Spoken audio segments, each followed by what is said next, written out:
there, Kiara here, coming through with a quick message in regards to the whole Black Lives Matter, Blackout Tuesday, and all things related topic.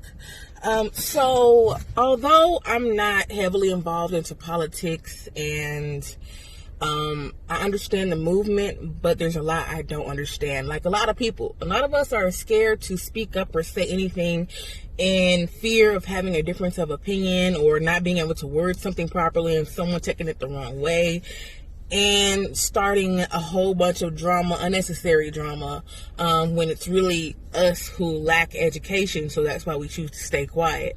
But for me, even though that's kind of how I feel, I also feel I am obligated to say something because I do have a following, large or small. I still have a following. As long as I still have at least one view, at least one like, at least one comment, I know someone out there is watching for a greater purpose. So I want to say my part as far as this whole movement goes. I feel like it's wrong to be for the black people and taking the black dollar and relying on the black dollar and relying on the black people for your benefit, and not being here for them, not understanding them, not hearing them out, not letting their voice be heard, not taking your platform to help elevate that message, that voice, so more people can understand what's going on. So again, I'm not really into politics, but I do understand the person who is over us, our current president. He has to go, and he is not for the people. He's definitely not for black people. He is barely for himself, and that's just that on that. He has to go. But as far as our people, I really hope the peaceful protests can continue, the peaceful rallies, we can come together and merge as one and let our voices be heard in a positive light. But I would like to know what's next. What's the plan? After all the donations, after all the protests, after all the meetings, after all the brainstorming, what does that lead us to? Wherever it is, I hope we can all collectively come together and agree and put forth action to escalate this matter and finally find a resolution for all the stuff we've been through. But I will say, this whole movement can really be detrimental to our mental health, which again, our mental health plays a factor into our overall health and well-being. For me, I had to take some time out, had to disconnect this past weekend because just seeing all the negativity, seeing all the chaos, all the commotion, all the hurt, people's true colors being exposed, just makes you, just so much negative energy transfers through these devices that we're on, and we don't even realize it. When we're constantly consuming negativity all day, day in and day out, whether it's our fault or not, as much as we constantly consume it, it's how we directly impact our immediate world, our immediate reality, our minds, the things that we do. Some people have expressed that they don't even feel motivated to get up and do anything. They don't want to go to work if they're essential. They don't want to work out. They don't want to get out the bed, period, because it's like, what's the point if they keep shutting us down? They meaning people who don't see us as equal. People who screaming all lives matter, but black lives still don't matter enough. Remember, all lives cannot possibly matter until black lives matter.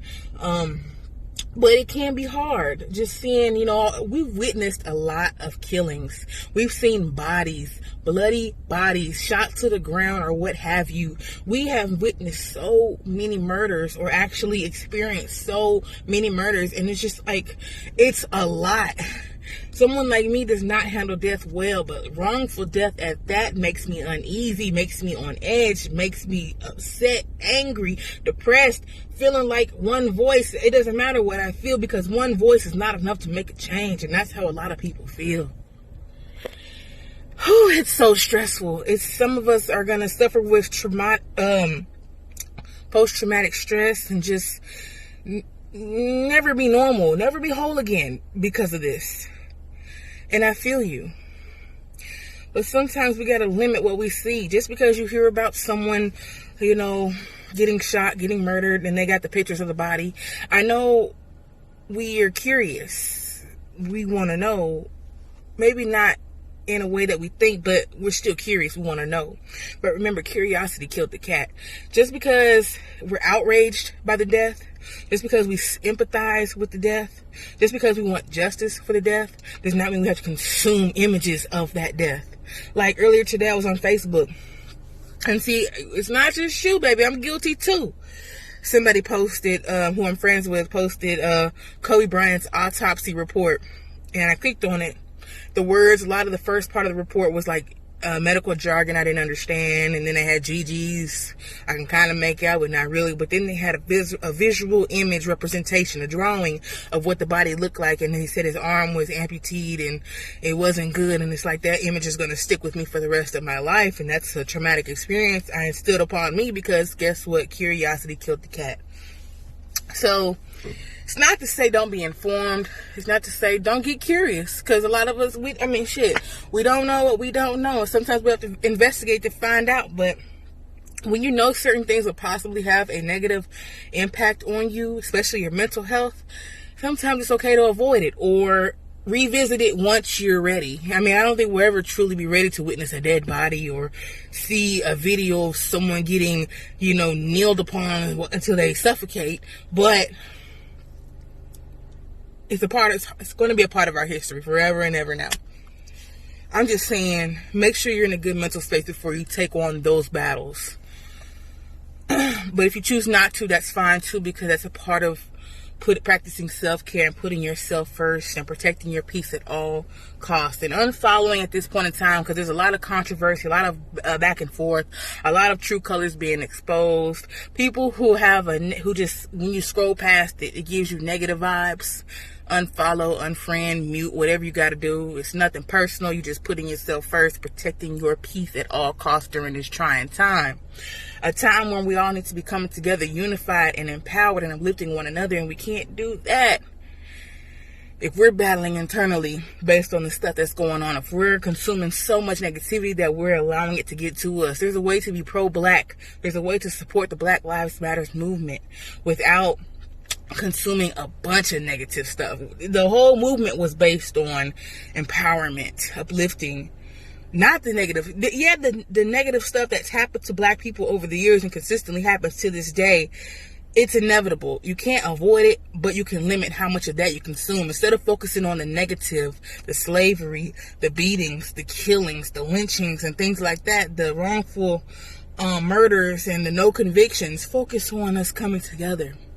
The peaceful protests, the getting our voices heard, the getting justice, no matter how long it takes, because they make us wait forever and ever. But at some point, something's got to give. And when we get that sweet justice, it won't bring the person back.